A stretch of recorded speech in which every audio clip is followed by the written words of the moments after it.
we've never noticed this long COVID before. So I don't think, I think SARS-CoV-2 is a slightly, stronger version because it came from the animals. It didn't need to have equilibrated with humans.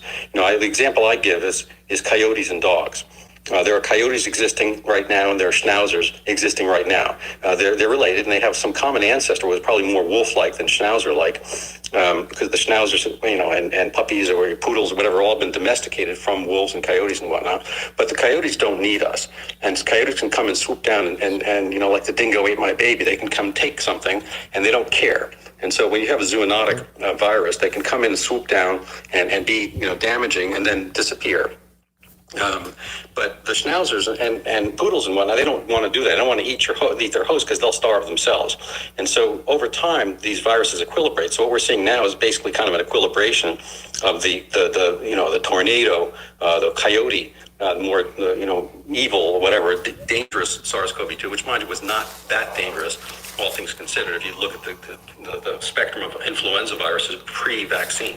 So if you stack SARS-CoV-2 or SARS-CoV-1 up against Spanish flu, and both were, given to populations naive, no vaccines extant in either population.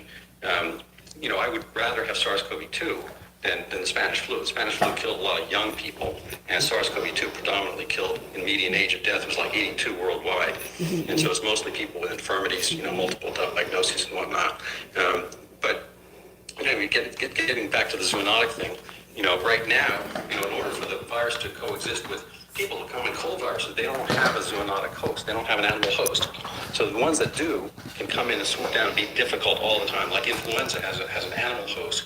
It's probably domestic pigs in China historically who come, are brought into the house because, there's tiny farms and whatnot. They want to keep the animals warm. So in the winter, they bring the animals back in the house and they get the sniffles from their pigs. They go to market and they spread this thing. So every year we've had the Hong Kong flu, the Shanghai flu, this flu, that flu, but they're all Chinese names because that's what the Chinese farmers have done. And then commerce brings it around the world. And so the influenza tends to be a more potent virus because it doesn't need humans per se. So it can equilibrate in another animal and then come back to people. But the other common colds, adenovirus, rhinovirus, all that kind of stuff, we just, sniffle and whatnot. The viruses don't have brains, but, in a population sense, they don't want to knock us down too much because then they will